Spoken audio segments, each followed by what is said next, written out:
안녕하세요. 네, 이번에 4월 8일 날 국가직 시험 9급 시험이 시행이 됐고요. 교정학 개론 해설을 시작하도록 하겠습니다. 자, 올해 시험 같은 경우에는 작년은 매우 쉬운 편이었는데 올해는 작년에 비하면 조금 어려웠고요. 수험생에 따라 좀 편차는 나긴 하겠지만, 그죠? 작년보다 뭐 한 두세 문제에서 많으면 한 서너 문제 정도, 그 정도 이제 어려워진 난이도라고 생각이 들고, 풀기가 조금 어려웠던 제 생각에 상급의 문제로 분류되는 게 한 두 문제 정도 되고요.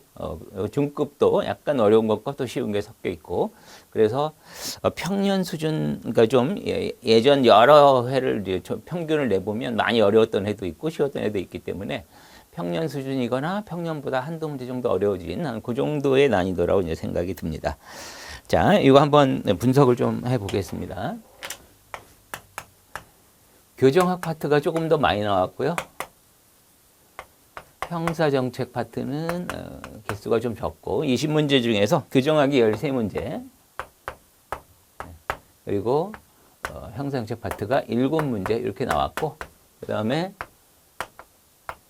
법령과 이론 역시 이제 법령 파트가 좀 더 많이 출제가 됐죠. 여기 13문제 중에서 법령이 8개, 이론이 5개. 그리고 형사정책 파트는 법령 4개, 이론 3개. 이렇게 구성이 됐습니다. 그래서 법령 비중은 이게 이제 60%죠. 이 정도 되고. 그 다음에 교정학의 비중은 65%. 이 정도 비중으로 출제가 됐습니다.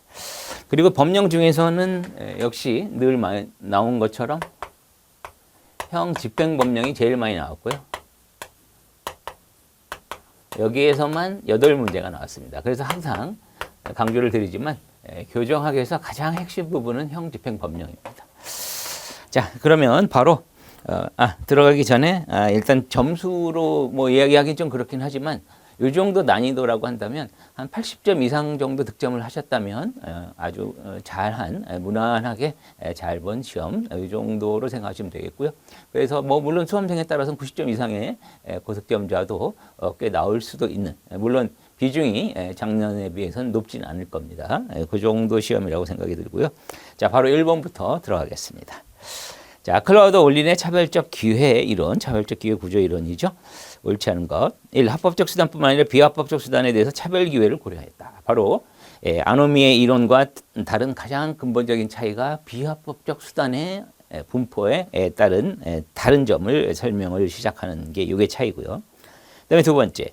도피 하위문화, 도피적 하위문화죠. 마약 소비 행태 두드러지게는 갱에서 주로 발견된다. 소위 이제 자포자기형의 유형을 도피적 하위문화라고 분류했고요.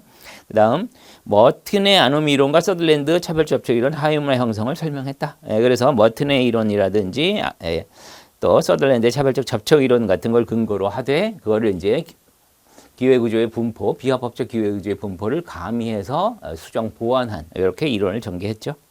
네, 4번이 답입니다. 비행하위 문화 하면 세 가지로 분류를 하는데 여기 보시면 갈등적 갈등 문화하고 도피 문화는 있지만 폭력은 따로 구분이 안 돼 있고요. 범죄적 폭력 문화 대신 범죄 하위 문화로 해야 옳은 지문이 되겠습니다. 자, 4번 정답이고, 그 다음 2번 문제. 전자감독, 전자감시 제도가 또 출제가 많이 되죠. 프라이버시 침해 우려 없다? 바로 정답이 보이죠. 전자감시라고 하는 건 위치유적 전자장치를 신체에 부착한다든지 이런 형태이기 때문에 그 개개인 당사자의 프라이버시를 침해할 우려가 높다는 비판이 있죠. 이번에 바로 전자감시 제도는 교도소 수용을 피하는, 그래서 과밀 수용을 줄일 수 있는 장점이 있고, 사법통제망, 바로 이런 전자감시 제도라든지 새로운 제도가 개발이 되면 사법통제망 확대 우려에 있다는 비판이 있죠. 그다음에 4번 대상자의 위치 확인할 수 있지만 구체적인 행동까지는 알 길이 없기 때문에 한계점이 있는 거고요.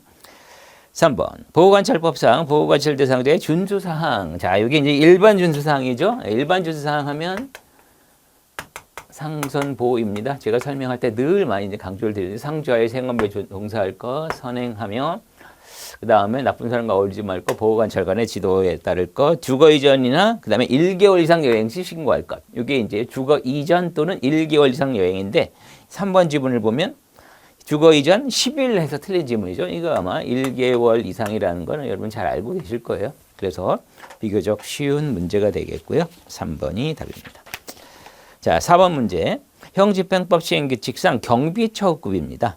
이것도 개방처우급부터 시작해서 중경비처우급까지 그 정의를 물어보는 문제인데 3번이 답이죠. 일반 경비시설에 수용이 돼서 통상적인 처우하면 일반 경비처우급 정확한 표현이고 1번은 개방시설에 수용되어 가장 낮은이 아니라 가장 높은 처우죠. 그 다음에 2번에 완화경비시설에 수용되어 완화경비처우급은 통상보다 낮은이 아니라 통상보다 높은 처우가 되겠죠. 이게 등급별로 나눠지고 중경비처우급은 가장 낮죠. 기본적인 처우라고 우리 법령에 되어 있습니다. 그래서 3번이 정답이고요. 자, 5번 문제.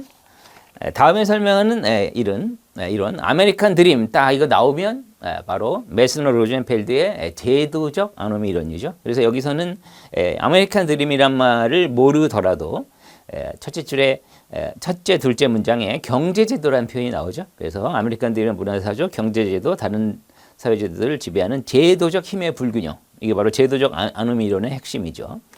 다음 아메리칸 드림 같은 문화사회적 경제제도 지배는 서로 상호작용, 미국의 심각한 범죄를 일으켰다. 그래서 미국 사회의 아메리칸 드림을 꿈꾸면서 많은 사람들이 그 돈을 벌기 위해서 몰려드는 이런 걸 근거로 해서 또 경제 제도의 어떤 불균형이 아노미를 일으키고 그게 또 범죄와 연결이 될 수 있다라고 하는 제도적 아노미론을 주장을 했고 바로 메스너 로젠펠드입니다. 4번 정답. 6번 회복적 사법입니다. 처벌적이지 않고 인본주의적, 그죠? 단순히 응보적 사법의 처벌적인 시각과는 달리 스스로의 노력에 의해서 원상 회복을 하는 걸 이야기하니까 인본주의적이라고 볼 수가 있겠고요. 그다음에 이 두 번째 구금 위주의 형벌에 바로 대안으로 회복적 사법이 논의가 되고, 그다음에 사적 잘못보다 공익에 초점을 둔다. 이건 앞뒤가 바뀐 거죠. 네, 왜냐하면 회복적 사법에서는 사적 잘못에 초점을 둬요. 이 문장을 잘 분석을 못하면 또 틀릴 수도 있겠고요. 사적 잘못이다. 당신이 누군가 개개인이나 사회에 끼친 해악, 바로 거기에 따른 그런 범죄를 저지르는 것은 스스로의 책임감을 부각을 시켜가지고 원상 회복을 하도록 노력해야 된다. 이렇게 스토리가 전개됩니다. 그래서 사적 잘못을 책임감을 부각시키는 측면이기 때문에 사적 잘못을 초점을 두는 거지 그것보다는 공익에 초점, 단순히 공익에 초점을 둔다라고 한다면 공익의 차원에서 국가가 범죄자를 국가 대 범죄자, 쉽게 말하면 영보적 사법과 에 접근하겠죠. 그런 시각이 이제 공익에 초점을 두는 거라고 볼 수가 있고, 그러니까 처벌 위주의 여기서는 사적 잘못에 초점을 두니까 3번을 답으로 고르셔야 되고요. 4번 범죄를 개인과 국가의 보기보다는 개인 간의 갈등이다. 이것도 응보적 사법과 대표적인 거죠. 응보적 사법은 개인 대 국가의 갈등의 개념이라고 본다면 여기서는 개인 대 개인의 갈등, 다른 사람에게 해를 끼친 것, 다른 사회에게 해를 끼친 것, 바로 이런 누군가에게 해를 끼친 거에 대해서 스스로 잘못을 반성하고 원상회복에 노력한다. 회복적 사법의 기본적인 입장이라고 볼 수가 있겠고요. 자, 제가 늘 말씀을 드리지만 객관식에서는 상대적으로 골라야 되잖아요. 3번 지문이 뭔지 헷갈린다 그러면 1번, 2번, 4번을 비교하시는 게 여러분 객관식에 당연히 푸는 방법일 겁니다. 그래서 1번, 2번, 4번이 틀린지 않은 지문이기 때문에 그렇게 해서 3번을 고르셔도 되고요. 자, 7번 사형 폐지론 주장한 학자. 이 문제가 조금 어려웠습니다. 왜냐하면 베카리아가 대표적인 사형 폐지론자고 또는 루소는 사형 존치론자다. 이 정도는 이제 우리가 아는 분들이 많이 있는데 밑에 있는 리프만이나 캘버트를 모를 수가 있고 베카리아나 루소를 알더라도 캘버트를 모르면 이거 조합형이기 때문에 답을 고르기가 조금 어려웠어요. 그래서 일단 베카리아, 리프만, 캘버트, 이탈리아의 베카리아, 그다음에 독일의 리프만, 영국의 캘버트 대표적인 사형 폐지론자입니다. 루소는 사형 존치론자로 유명하죠. 루소 같은 경우에는 그 사회 계약설의 입장에서 시민들이 국가에게 자신의 생명권을 양도했기 때문에 국가가 사형을 집행할 수 있다. 이런 식으로 이제 시각에 접근하는 거고요. 그래서 니은번, 루소를 제외하고 모두 사형 폐지론자 3번이 답입니다. 자, 8번 갑니다. 보호소년처우법상 보호장비 사용 옳은 것만 고르시오. 자, 요거는 리을번만 틀렸죠. 기억번에 필요 최소한이고 필요 없게 되면 즉시 중지 제도가 있고, 니은 원장은 보호소년 위력 등으로 정당한 직무집행 방해할 때 가스총 사용할 수 있는 사유 중에 하나고요. 그다음에 사전 경고제도, 그다음에 예외 규정 있고, 그다음에 디귿번 원장은 보호소년이 자해 우려가 큰 경우 소속 공무원을 하여금 머리 보호 장비가 몇 년 전에 신설이 됐고 바로 자해 우려 클 때 사용할 수 있도록 되어 있습니다. 리을번이 틀렸는데 조사 심리 그 밖에 호송할 때에는 수갑이나 포승 보호대까지는 가능한데 가스총이나 전자충격기 사용 사유에는 들어있지 않아요. 바로 그래서 끝부분에 가스총 전자충격기를 사용하게 할 수 있다. 이 부분이 잘못됐습니다. 그래서 정답은 3번이 되겠고요. 자, 9번 소년법상 보호 사건의 조사 심리 옳지 않은 것입니다. 소년법 판사는 조사관에게 사건 본인 보호자 참고인 신문 필요한 사항을 조사 명령 바로 내릴 수 있고, 2번 소년이 분리심사에 위탁이 됐을 때 보존이 없다면 반드시 그죠? 변호사 등 적정한 선정 보조인 선정을 하여야 한다. 이거 중요하죠. 할 수 있다가 아니라 하여야 한답니다. 3번 판사는 법원 소년부 법원 서기관이나 사무관 주사보 보호관찰관 그리고 사법경찰리 등에게 동행 집행할 수 있다는 규정이 있고요. 4번 문장에서는 이게 이제 언뜻 보기엔 맞는 것처럼도 보이긴 해요. 근데 아닌 단어가 하나 살짝 끝에 들어가가지고 그래 틀린 거예요. 그래서 이 문제가 조금 어려웠다고 보여집니다. 자, 4번을 보시면 소년부는 조사 심리할 때 정신건강의학과 의사, 심리학자, 사회사학자, 교육자, 전문가, 소년분류심사원, 분류심사 의견 여기까지는 맞는데 소년 교도소의 조사 결과 의견은 고려사항이 아닙니다. 요거는 소년 교도소가 아니라 보호관찰소라고 해야만 옳은 지문이 되겠고요. 그래서 4번이 답입니다. 사실 내용적으로 보면 지금은 뭐 하는 거죠? 보호사건이에요. 보호사건. 소년 보호사건을 심리하는 거기 때문에 이미 결정이 난 소년, 이건 형사처벌이 결정이 난 소년 교도소와는 직접적인 관련이 없죠. 그래서 아닌 단어를 살짝 넣어서 출제가 된 문제입니다. 그거를 이제 찾아내셨어야 하는 문제고요. 10번 비범죄화에 대한 설명 옳지 않은 것. 비범죄화의 예시 혼인빙자 간음죄. 우리나라에서도 혼인빙자 간음죄가 비범죄화가 됐죠. 다음 형사사법 절차에서 형사처벌의 범위를 축소한다. 그죠? 기존에 처벌하던 것을 범죄 목록에 삭제해서 처벌 범위 축소. 3번 형사법의 자원을 보다 효율적으로 활용하자는 차원에서 경미범죄에 대한 비범죄화의 필요성이 중요하다. 바로 중한 범죄 같은 경우는 어쩔 수 없지만 경미범죄에 대해서 바로 형사사법기관의 자원을 효율적으로 활용한다는 말은 뭐냐면 경미한 범죄로 뭐 시설에 수용을 시킨다거나 이런 걸 통해 가지고 형사처벌을 함으로써 뭐 교도관이라든지 이런 자원을 사용하는 것보다는 그걸 아껴서 잘 활용하는 게 바람직하다 이런 거고요. 4번 비범죄의 유형 중에서 사실상 비범죄와는 범죄였던 행위를 법률 폐지 변경으로 더 이상 범죄로 보지 않는다. 이거는 사실상이 아니라 뭐죠? 법률상 비범죄화죠. 법적을 효력을 가진 법률상 비범죄화 하면 법 개정 등 입법에 의한 거 이게 우리 지문에 나온 거고 그 다음에 헌법재판소에서 위헌 결정된 거 이 두 가지를 법률상 비범죄화라고 합니다. 그래서 사실상 비범죄와는 관계가 없죠. 사실상 비범죄와 같은 경우에는 법적 통제 장치를 그대로 유지를 하면서도 뭐 경찰이나 검찰이나 이런 사법 또 법원 이런 사법기관 등이 수사기관 등등등이 바로 사실상 범죄가 아닌 것으로 취급하는 행태. 이게 사실상 비범죄입니다. 자, 다음 11번. 형집행법상 금지 물품 중 소장이 수용자 처벌 후에 수용자에게 소지를 허가할 수 있는 거. 이건 제가 평상시에 많이 강조했던 문제인데요. 바로 소지 금지 물품은 1, 2, 3, 4번 딱 4가지입니다. 마약 등 범죄도구, 무인 비행장 지역이 새로 신설이 된 내용이고 그 다음에 주류 담배, 안전질서 해칠 우려, 음란물 등 교화 사회복귀 해서 이게 4가지인데 그 중에 새로 생긴 몇 년 전에 새로 생긴 무인 비행장치 전자통신기계 등은 소장의 허가를 받을 때에는 예외적으로 소지가 가능하다는 규정이 있죠. 그거를 묻는 문제였고 2번이 답이 되겠습니다. 자, 12번. 형집행법상 수용에 대한 설명으로 옳지 않은 것. 독거 수용이 원칙이지만 수용자의 생명, 신체 보호, 정서 안정을 위해서는 혼거 수용. 바로 예외적인 혼거 수용 사유죠. 예외적인 혼거 수용 사유는 시생교입니다. 시설 여건, 생명 신체, 정서적 안정, 교화 사회복귀. 그래서 지금 요거를 지문에 나온 거고. 2번 구치소의 수용 인원이 정원을 훨씬 초과하여 정상적 운영이 곤란하다. 바로 미결 수용자를 구치소가 아닌 교도소에 수용할 수 있는 또 예외 사유에 해당이 되고요. 3번 수용자가 소년교도소 수용 중 19세가 된 경우도 예외적으로 교육교와 작업, 직업 훈련 등을 위해 필요한 경우 23세 되기 전까지 계속 수용할 수 있고요. 다음 4번 소장이 권한으로 인해서 구분 수용 기준에 따라 다른 수용을 이송해야 될 수용자를 몇 개월? 6개월이죠. 6개월 초과하지 않는 기간 동안 수용할 수 있다. 그래서 숫자를 변형한 문제가 되겠습니다. 네, 13번입니다. 자, 형집행 법령상 수용자 내 수용시설 내 감염병 관련 조치입니다. 이것도 출제 그동안 많이 나왔던 내용이죠. 유행하는 경우가 할 수 있다. 그것만 기억을 했다면 바로 맞출 수 있었죠. 1번에 나옵니다.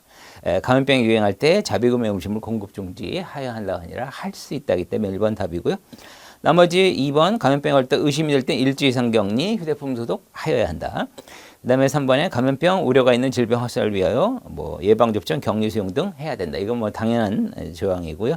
그 다음 4번 소장은 수용자 감염병에 걸린 경우 즉시 수용, 격리 수용, 그 다음에 물품 철저히 소독 이것도 하여야 한다고요. 그 다음에 이때에는 걸렸을 때에는 장관 보고하고 그 다음에 보건기관장에게 알리는 조치까지 추가가 됩니다.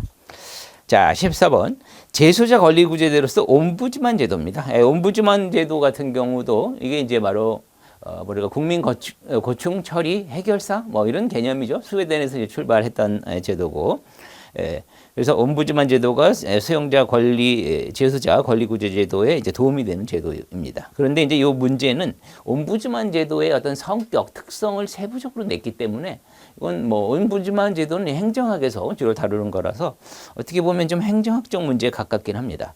물론 문제를 답을 고르기는 좀 비교적 쉬웠던 문제예요.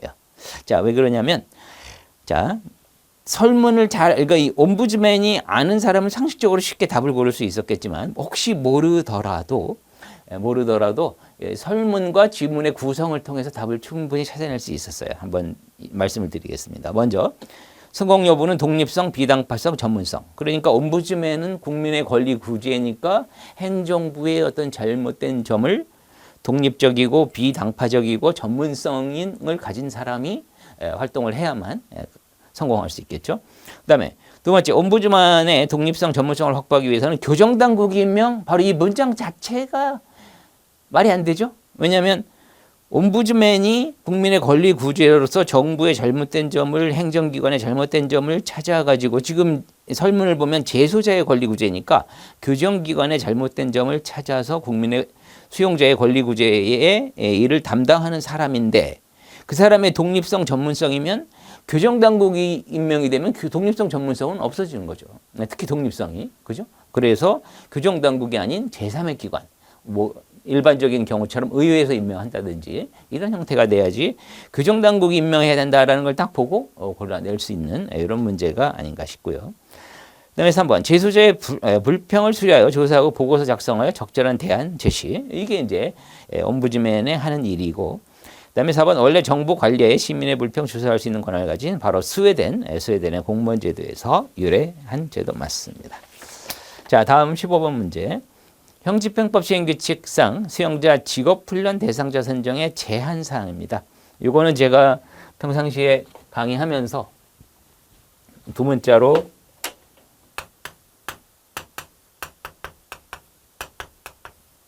이런 식으로 두 문자 암기도 이제 설명을 한 적이 있는데, 15세 미만, 여기 1번 지문에 있었죠. 여러분들은 밑에 더 알아보기 거기 해설에 보시면 거기 자세히 적어놨으니까 그걸 보시면 돼요. 그다음에 2는 거기 시행규칙 126조의 제2호죠. 교육과정 수행할 문자 해독 능력, 강의 이해 능력 할 때 제 2자를 딴 거고요. 징이 이제 문제가 됐는데 3번을 보면 징벌대상의 혐의 조사나 징벌 집행 중인 경우지, 조사나 집행 중이기 때문에 이런 사람에게는 직업훈련 대상자 선정에 문제가 있다는 거고, 우리 2번 지문처럼 집행을 이미 마쳤다 그러면 직접적인 관계가 없죠. 그래서 2번이 정답입니다. 이거를 살짝 변형한 지문이 되겠습니다.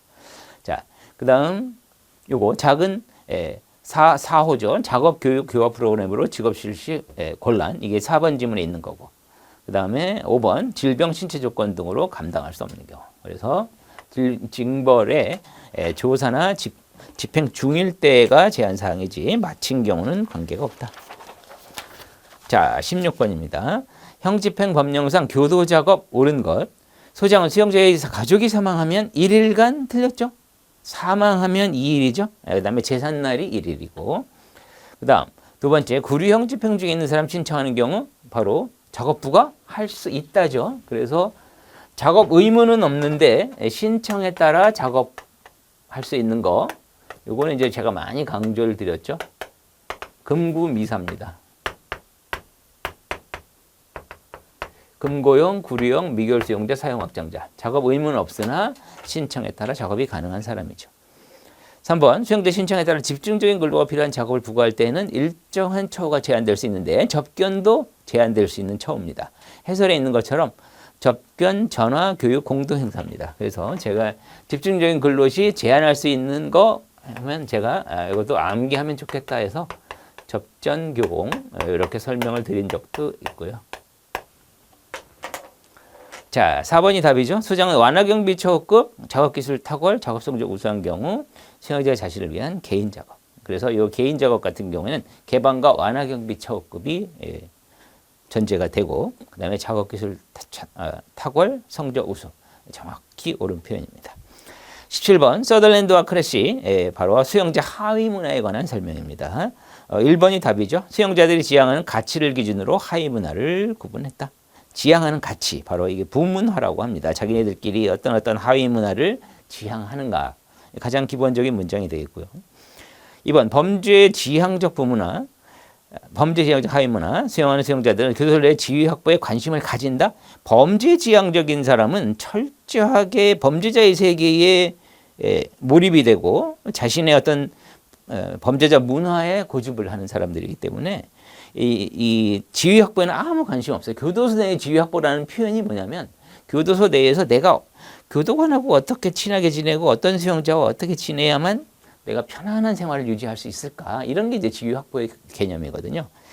그거는 범죄 지향적 부문화는 아무 관계가 없고요. 수용 지향적 부문화를 자가 그것과 관련이 있습니다. 그래서 3번에 수용 지향적 부문화 나오는데 수용 지향적 하위 문화자들이 바로 지휘 확보에 관심이 있는 것뿐이고요. 자, 그다음 3번. 수용 지향적 하위 문화를 수용하는 수용자들은 모범적으로 수용 생활하면 성공적인 사회 복귀 아니죠. 재범률이 제일 높은 사람들이 수용 지향적이에요. 그때 교도소에 들어가서 누구랑 어떻게 어울려서 어떻게 지내야 내가 편할까? 사회에 나오면 배고프면 돈을 벌어서 밥을 찾아 먹을 생각을 하는 게 아니라 어떻게? 어디 가서 뭘 훔쳐가지고 밥을 먹을까? 이런 생각을 하는 사람들이기 때문에 출소하자마자 가장 빠른 시간 내에 교도소에 다시 수용되는 사람이 수용지향적 부문화입니다. 4번. 합법지향적 부문화 하면 준법 정신이 있는 사람들이죠. 수용자들은 역할적 정의한과는 관계없어요. 자, 정의한이 아니고 여기서는 친사회적 고지식자라고 분석을 해야 돼요. 해설에도 제가 자세히 적어놨는데 바로 슈렉의 분류, 여러 가지 분류가 있지만 그중에서 친사회적 고지식자에 가깝다. 자, 그리고 교도관보다는 재소자와 긍정적인 관계가 아니라 거기 다른 수용자와는 별로 거리를 두고 교도관과 친하게 지내고 규율을 준수하는 형태가 합법지향적 부문화입니다. 그래서 1번이 답이 되겠고요. 18번 형집행법상 가석방심사위원회입니다. 자, 1번 가석방 적격 여부 심사하기 위해 법무부 장관 소속으로 맞죠? 가석방 심사위원회 두고요.